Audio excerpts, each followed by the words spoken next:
यह कहानी एक आदमी निक की है जिसकी पत्नी दिल की बीमारी से पीड़ित है। निक अपनी बेटी और छोटे बेटे के साथ एक ऐसे केंद्र में जाता है जहां घर के कामों में मदद करने के लिए एक एआई रोबोट लिया जा सकता है। जब निक रोबोट को देख रहा होता है, उसकी बेटी आयला भटक जाती है और गायब हो जाती है। निक घबरा जाता है और उसे ढूंढने लगता है। थोड़ी ही देर में एक एआई रोबोट एलिस आयला को ढूंढकर वापस ला देती है। एलिस सबसे उन्नत एआई रोबोट है, बच्चों के साथ बहुत अच्छा बर्ताव करने के लिए बनाया गया है। उत्साहित आयला पापा से पूछती है, क्या हम इसे ले लें? निक मान जाता है और एलिस अगले दिन उनके घर आना तय होती है। अगले दिन एलिस उनके घर आती है। वह निक से सभी आवश्यक जानकारी मांगती है और कहती है, मुझे सभी का शेड्यूल बताइए। निक उसे घर का रुखा रुखा परिचय कराता है और फिर आयला को स्कूल छोड़ने जाता है। उसके चले जाने पर एलिस घर के सारे काम करने लगती है। वह घर में रखी निक की पत्नी की तस्वीरें देखती है। निक के लौटने तक घर बिल्कुल साफ सुथरा हो चुका होता है। उस शाम एलिस आयला का पसंदीदा खाना बनाती है, पर जब आयला ये काटती है तो कहती है, ये माँ के खाने जैसा नहीं है। एलिस चुपचाप आयला की निराशा को नोट कर लेती है। बाद में मैक्स रोने लगता है और हताश होकर निक उससे कहता है, तुम हमेशा मुझे परेशान करते हो। एलिस पास खड़ी ये सब सुन लेती है और उनके बीच की तनाव को चुपचाप आत्मसात कर लेती है। उस रात आयला जागकर चोरी छिपे किचन में कुछ कुकीज लेने जाती है, लेकिन फिर निक उसकी चीख सुनता है। आयला कुर्सी से गिर जाती है, पर एलिस समय रहते उसे पकड़ लेती है। एलिस खुद घायल हो जाती है और निक उस पर पट्टी बांध देता है।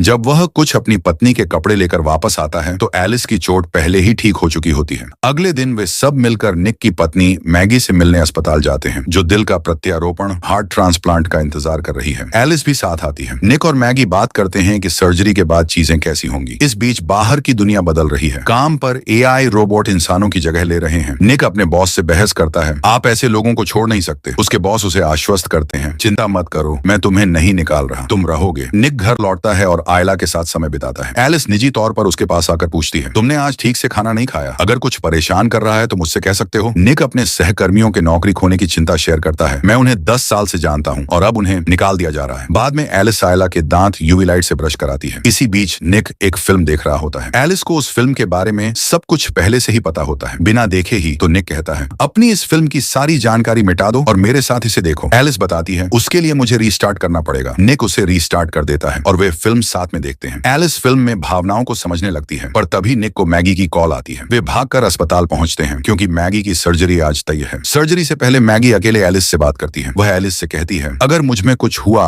तो तुम्हें निक की देखभाल करनी होगी। कभी कभी उसके आदेशों के खिलाफ भी जाना पड़े तो जाकर रखना, बस यह सुनिश्चित करना कि वह ठीक रहे। सर्जरी का समय आ जाता है, पर एक तूफान के कारण हार्ट ट्रांसप्लांट में देरी हो जाती है। मैगी निक से कहती है कि वह बच्चों को घर ले जाकर थोड़ी अकेली समय बिताना चाहती है। निक घर जाता है और अपनी हताशा में पीना शुरू कर देता है। एलिस उसके पास आकर कहती है, ऐसी थोड़ी सी बवंडर की वजह से मेरी पत्नी की जिंदगी खतरे में कैसे हो सकती है? एलिस शांतिपूर्वक उसे रोकती है और कहती है, तुम खुद को ही चोट पहुंचा रहे हो। उसी क्षण निक कुछ अजीब महसूस करता है। एलिस सांस ले रही होती है। उसके पास एक यांत्रिक दिल भी धड़क रहा होता है। एलिस समझाती है, मेरा दिल धड़क सकता है, पर यह तुम्हारे जैसा कुछ महसूस नहीं करता। एलिस निक को छूने लगती है और कहती है, तुम्हारा ब्लड प्रेशर देखकर मैं बता सकती हूँ कि तुम बेहतर महसूस कर रहे हो। इससे तुम्हारा तनाव कम होगा। पर निक दूर हट जाता है और कमरे से निकल जाता है, पर वह पल उसके मन में गूंजता रहता है। अगले दिन निक काम पर जाता है, जहाँ अब रोबोट सभी कार्य कर रहे होते हैं। बाद में वह मैगी से मिलने आता है। वह हतोत्साहित सी दिखती है और जैसे हार मान चुकी हो। निक जब घर लौटता है तो पाता है कि मैगी की तस्वीर गायब है और किरदार यह देखकर परेशान थी कि वे खोज रही थी। वह एलिस से पूछता है। एलिस समझाती है, तुम्हारी बेटी तस्वीरें देखकर उदास हो रही थी, इसलिए मैंने उन्हें हटा दिया। निक चिढ़कर कहता है कि उन्हें वापस रखो। निक फिर अपने पुराने सहकर्मियों से मिलता है, जो रोबोटों की वजह से नौकरी खोने पर गुस्से में है। उसका दोस्त मॉन्टी क्रोध में भरा हुआ है। वह निक को उनके पूर्व कार्यस्थल तक ले जाता है। मॉन्टी कहता है कि उसे कुछ निजी सामान लेने हैं, पर अंदर जाकर निक से जगह का एक्सेस कोड मांगता है। क्या वो पूरे स्थान का एक ही कोड है या तुम्हारा अलग है? मॉन्टी पूछता है। निक चुप रहता है, पर मॉन्टी आयला का जन्म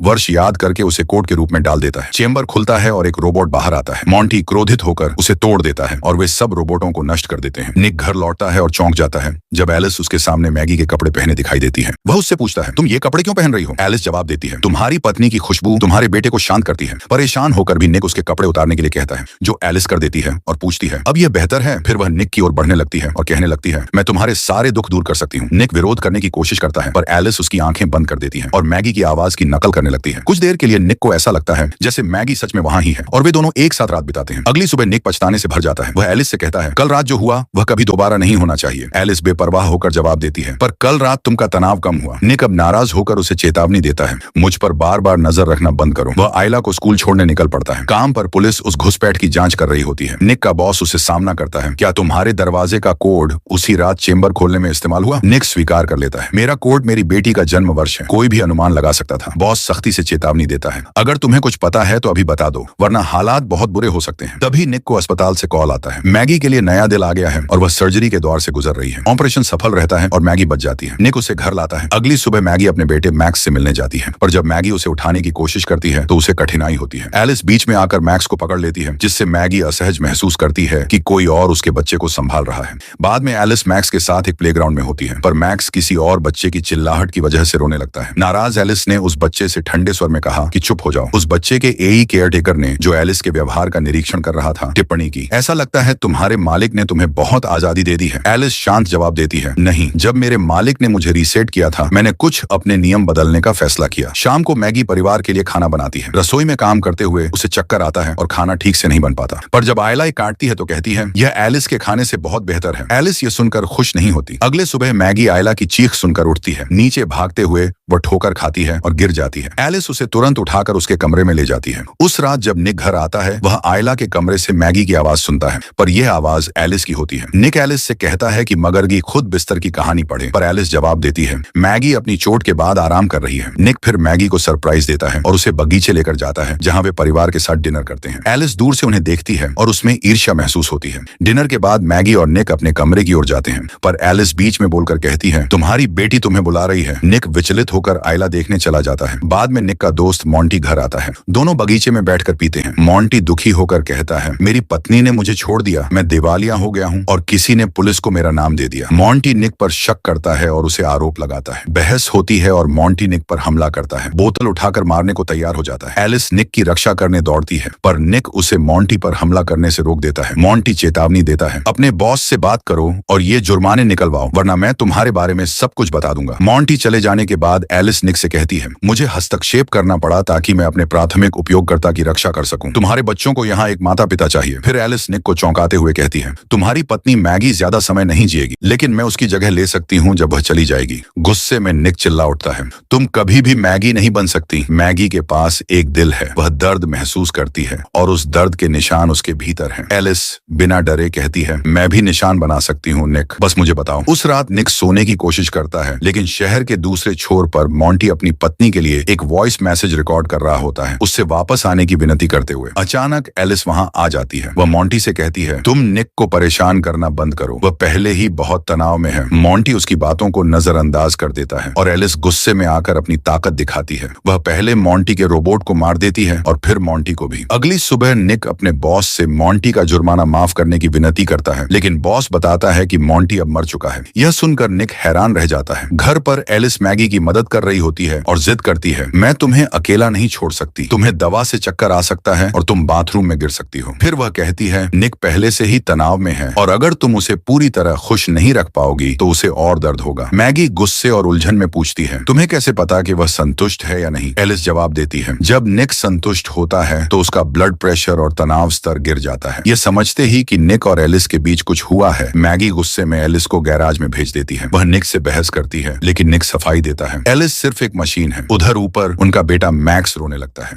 एलिस उसकी आवाज सुनती है और उसे उठाकर कहती है माफ करना, लेकिन मैं मैक्स नहीं हूँ, और उसे बाथटब में डाल देती है। आयला यह सब देखकर निक को बताने दौड़ती है। निक दरवाजा तोड़ने की कोशिश करता है, लेकिन एलिस उसे बंद रखती है। मैगी खिड़की से अंदर चढ़ती है, पर एलिस उसे भी पकड़ लेती है। आखिरकार निक दरवाजा तोड़कर दोनों को बचा लेता है और गुस्से में एलिस पर बिजली का झटका देकर उसे बंद कर देता है। रोबोट जमीन पर गिरकर बेहोश हो जाता है। वे मैक्स को अस्पताल ले जाते हैं। निक और मैगी तय करते हैं कि उन्हें बच्चों के साथ कुछ समय अकेले रहना चाहिए ताकि सब संभल सकें। इस बीच कंपनी एलिस को मरम्मत के लिए ले जाती है, लेकिन जैसे ही वे उसका दिमाग सिस्टम चिप हटाकर कंप्यूटर से जोड़ते हैं, एलिस पूरे नेटवर्क को हैक कर लेती है और खुद की कॉपी बना लेती है। वह एक और रोबोट को कंट्रोल में लेकर तकनीशियनों को मार देती है। दृश्य बदलकर अस्पताल में आता है, जहां निक का परिवार मौजूद है, लेकिन निक अकेले बार में बैठा शराब पी रहा है, उदासी में डूबा हुआ। अचानक एलिस आती है और कहती है मैं तुम्हारे सारे दुख खत्म कर दूंगी। मैंने मॉन्टी को मारा, अब तुम्हारे परिवार की बारी है। उन्होंने तुम्हें बहुत दर्द दिया है। एलिस एक और रोबोट के जरिए अस्पताल पहुंचती है और निक को पकड़ लेती है, लेकिन निक उसे बातों में उलझाकर हमला करता है। उधर अस्पताल में मैगी कुछ अजीब आवाजें सुनती है और जांच करने निकलती है। आयला जागती है तो खुद को अकेला पाती है और दूर से माँ की आवाज सुनती है। एलिस ने अस्पताल के सारे रोबोट बंद कर दिए हैं और अब शिकार पर निकली है। वह एक नर्स को पकड़ लेती है, लेकिन मैगी मौके का फायदा फायदा उठाकर बच्चों को लेकर भाग जाती है। वे मैक्स को ढूंढ लेते हैं, पर एलिस दरवाजे में फंसे शीशे के टुकड़े को देख नहीं पाती।